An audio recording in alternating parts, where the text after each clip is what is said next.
වත්තර මුලට නුදුරින් තලවතු ගොඩින් ඔබේම සිහින නිවහන මිලියන 40කට සෙරින් හයිට්ස් රිසෝට් ඇපාර්ට්මන්ට්ස් by හෝම්ලෑන්ඩ්ස් වෙල්ලයායක හරිත පැහැ දසුන් සමගින් සියලු පහසුකම් මැද දිවිගෙවන්න අමතන්න 0703 888 888 රනිල් වික්‍රමසිංහ සූත්‍ර පුංචා ඡන්දෙන් කවදාකවත් එන්න පුළුවන් එකෙක් නෙමෙයිනේ. ජනාධිපතිතුමත් එක්ක කතා කරන්න කියලා කෝල් එක අරන් දුන්නා. අල්ලන හොරකුත් පේනමානෙක නැහැ. මාලිමාවට කතිරේ නොගැහුවට කමක් නැහැ. රොටිය ගැන නම් අහලා වැඩක් නැහැ නේ ඉතින්. ඉෂ්ටපොයින්ද දෝනිගේ පින්තූර.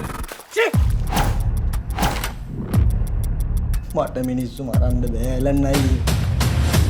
ආව දේව නෙමෙයි නම් කලේ අවුද කියපන්.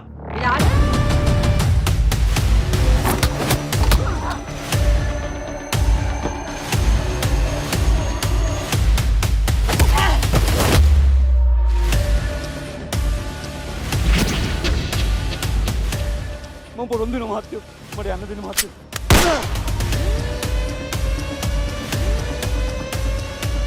දෙයංගේම පිහිටයි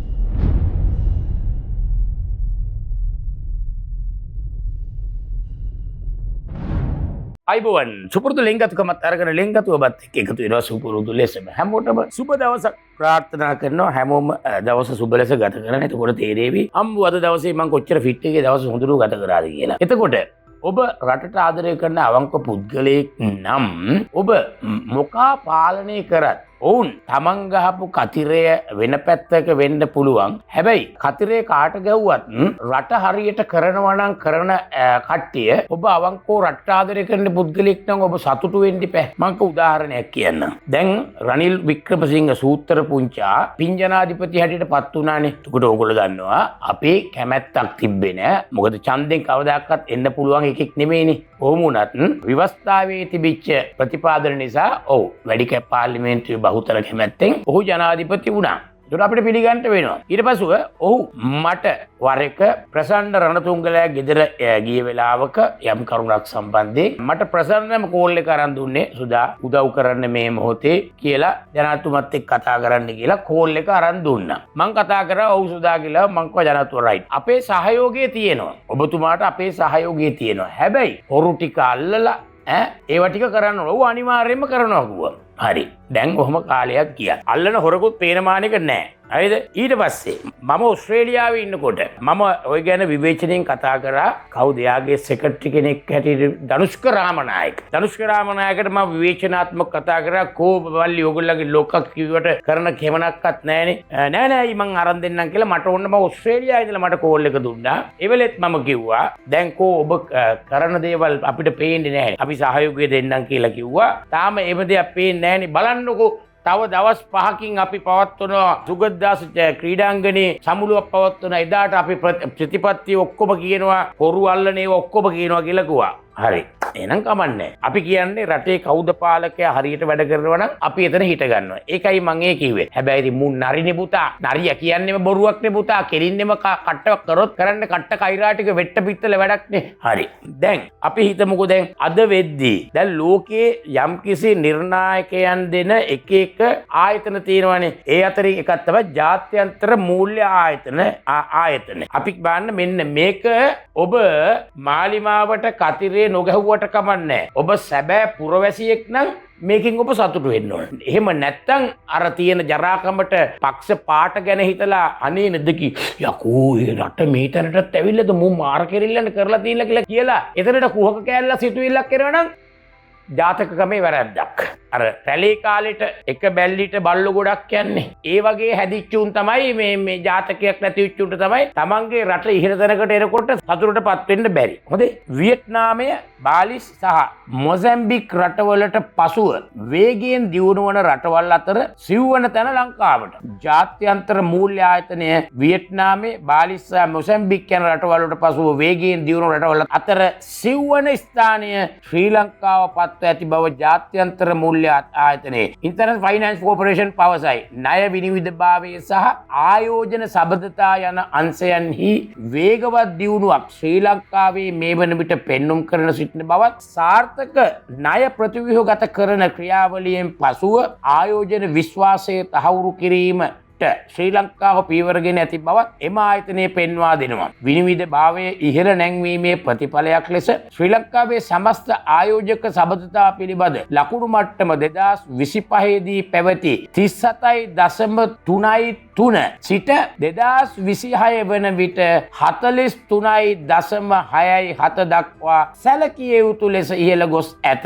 ඒ අනුව නැගී එන වෙළඳ පොළවල් සහ සංවර්ධනය වෙමින් පවතින ආර්ථිකයන් 57ක් අතරින් ඉහළම කාණ්ඩයට පිවිසීමට ශ්‍රී ලංකාව සමත් වෙලා තියෙනවා. දැන් මොකද ඔබට හිතෙන්නේ? ඔබ අවංක රටේ රම්ම්‍ය භූමියේ පුණ්‍ය භූමියේ දියුණුවට කැමති කෙනෙක් නම් ඔබට සතුටු විය හැකි. හැබැයි අර බලු දේශපාලුවන්ගේ පස්සලෙව කන පරේක් නම් ඔබට සතුටු වෙන්න බෑ. ඒක තමයි මං කිව්වේ. අර එක බැල්ලිට වටේ රැළේ යන කාලෙට ඔක්කොම සාමූහික ප්‍රයත්නයක් දැල්ලා වැඩේ කරනවානේ. අන්න ඒ වගේ විදියට හැදිච්ච අවජාතකයෙකුට වෙන්න ඕන මෙවැනි ක්‍රියාවකට සතුටු වෙන්න බැරි. තව එකක් කියන්න. මේකත් බලන්න. ඉතිහාසයේ ප්‍රථම වතාවට මෙන්න අහන්නකො මේක. ගහපු ගතිරි ගැන සතුටු යන්න මචල්ල.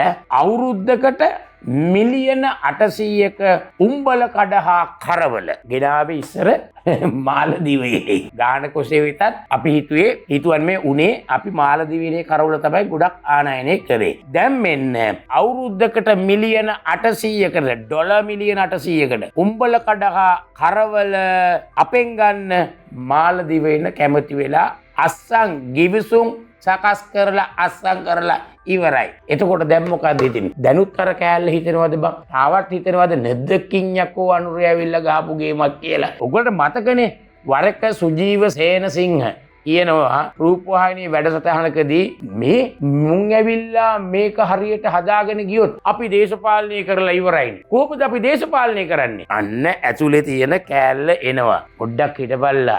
මේ අවුරුද්ද අවසාන වෙනකොට දැන් මේ ආර්ථිකයේ ගොඩනැගෙමින් යන විදිහ තමයි ලෝක ශ්‍රේණිගත තැන්වල ඉන්න තැන්වල තමයි පළවෙනියෙන් කියපු කරුණ. ඊට අමතරව දැන් අපි IMF එක මාර විදියට සතුටු වෙනවා. මොකද IMF එක ගිය රටවල් ගොඩක් රටවල් සක්සස් උන්නේ. එතකොට ඒගොල්ලන්ට මේක පෙන්වන්න තියෙන දෙයක් ලෝකෙටම පෙන්වන්න තියෙන ආඩම්බරයෙන් කියන්න තියෙන කරුණක් තමයි අපි ශ්‍රී ලංකාවට IMF එක ගියා. මේ බලන්න සක්සස් වුණා අපි ගියේ එකත් එක්ක කියලා තවදුරටත් රැඳී සිටීමට උට අවශ්‍යයි. හැබැයි සුපින්නතුනි ලබන අවුරුද්ද වෙනකොට ඒ තියෙන නිල කාලෙත් එක්ක අපි IMF ගිවිසුම් වලින් අයින් වෙනවා. අනික ඔයගොල්ලෝ දන්නව ඇතිනේ සූත්‍ර පුංචා ඉන්න කාලේ IMF එකේ නියෝගයට දීපු කොන්දේසි වලට කිව්වා ශ්‍රී ලංකා පුරවැසියෙකුට දෙවෙනි නිවස තියෙනවා නම් ඒකට බදු ගහපියව මෙන්න මේ බදු ප්‍රතිශත වලින් කියලා. නැවතත් IMF එක මේ පසුගිය දවස්වල ඒ කතාව මාලිමා රජයටත් ආණ්ඩුව අනුර කුමාර සහෝදරයටත් ඒගොල්ලෝ තද බල ලෙස කිව්වා. අනුර කුමාර ජනාධිපති සහෝදරයාගේ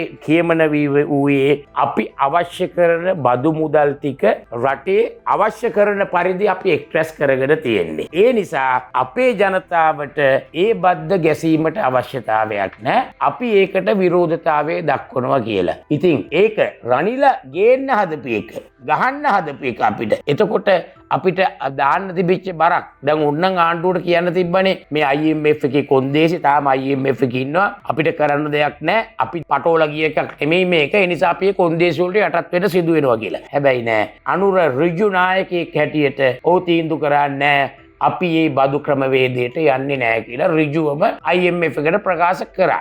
ඉතින් ඒ නිසා මේවා මෙහෙම මිනිහෙක් අපිට හම්බ වෙන්නේ නැහැ බං. ඒක තමයි පැහැදිලි සත්‍යය. ඒ නිසා තමයි හෘදයාංගවම සුදා වුණත් හෘදයාංගවම ණයත් නැතුව බයත් නැතුව රුපියලක ලාභ ප්‍රයෝජනයක් පුද්ගලික බලාපොරොත්තුව නැතුව මේ වැඩේ කරගෙන යන්නේ. දැන් මුන් කිව්වනේ අර දැන් සතියකට පමණ පෙර අනුරගේ ජනප්‍රියතාවය 175යි කිව්වනේ ඉක්මවා ගිහිල්ලා කියලා. අපි තව ටික දවසක් ගිහිල්ලා මහ පොළොවට ගිහිල්ලා අපි පෙන්නන්නම් මොකද්ද ජනප්‍රියතාවය ජනතාවගේ මතය මොකද්ද කියලා. මේ 70ට දන්නවනේ ඉතින් සමීක්ෂණකව සුදාර් පකීර් බව දන්නවනේ පැහැදිලි ඇත්ත බවක් දන්නවනේ ආයි කිසිම බොරුවක් කරෙත් නැහැනේ ඔබ දන්නවනේ එක කඳුකර පළාතක එක නගරයක කොට දෙනි හරි කොන්නෝම මත මතක ඇඩියට ඒකේ වැඩිම මේ ප්‍රතිශතයාවේ සමීක්ෂණේ රනිල් වික්‍රමසිංහට මං ඒකත් දැම්මනේ. ඒ නිසා ඒකේ පිරිසුදු බව තියෙනවා. එහෙමනම් අපි හෙට අනිද්දා දවසක මේ ඉදිරියේදී පාරට බහැලා අපි විමසන්නම් කොහොමද රටේ මිනිසුන්ගේ කැමැත්ත අනුර කුමාර ජනාධිපතිවරයා ගැන සහ මාලිමාව ගැන සහ අනිත් මේ වටපඩේව ටික දේශපාලන කුණු කූඩේ වැඩිච්ච සජිත් රනිල් ගැන එහෙම විමසන්නම්. රොටිය ගැන නම් අහලා වැඩක් නැහැ නේද? ඔන්න ඔකයි කතන්දරේ. සතුටු වෙන උන් සතුටු වෙහල්ලා ගහපු කතරෙට මෙන්න ට්‍රිබල් සැලුට් ඒකම කියනවා. අමතක කරන්න එපා. channel එක subscribe කරලා නැත්නම් ආදරණීය ලෙස කියනවා channel එක subscribe කරන්න. ලංකාවේ අපේම කර්මාන්ත ශාලාවල හදන වසර 15ක් වග කියන අංක 1 සිවිලිම් ෂීට් එක iPanel